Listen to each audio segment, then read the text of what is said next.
Menteri Kesehatan Nila F. Muluk mengatakan bahwa kementeriannya telah bekerja cepat terkait masalah kabut asap yang terjadi di Kalimantan dan Sumatera. Kemenkes juga telah membangun krisis kesehatan berupa peningkatan pelayanan rumah sakit dan puskesmas untuk menangani kasus penyakit infeksi saluran pernapasan akut akibat menghirup asap.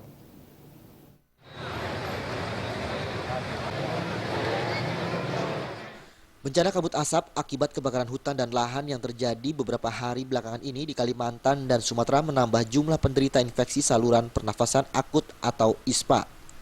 Ditemui usai memimpin upacara revolusi mental di lingkungan Kemenkes, Menteri Kesehatan Nila F. Muluk mengatakan bahwa kementeriannya telah bekerja cepat guna menangani permasalahan kabut asap yang terjadi di Kalimantan dan Sumatera.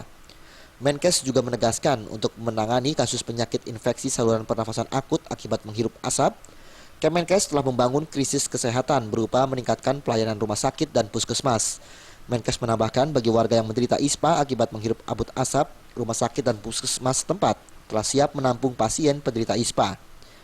Menteri Kesehatan Nila F. Muluk meyakinkan kepada masyarakat, ISPA akibat menghirup kabut asap dipastikan tidak menyebabkan kanker paru-paru. Namanya Pusat Krisis Kesehatan, kami itu sudah bekerja sejak, terima kasih, waktu itu ada wartawan saya ingat mengingatkan ada asap. Sebelum ini menjadi masalah kita sudah berlakukan tentang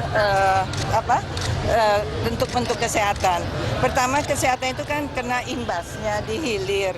Jadi ya apa boleh buat, kita hanya bisa menutup mulut pernafasan kita dengan masker. Tetapi jika terjadi sakit ISPA, kami juga sudah siapkan tentunya dengan bukan posko ya, jadi baik puskesmas, rumah sakit yang ada itu ditingkatkan kinerja.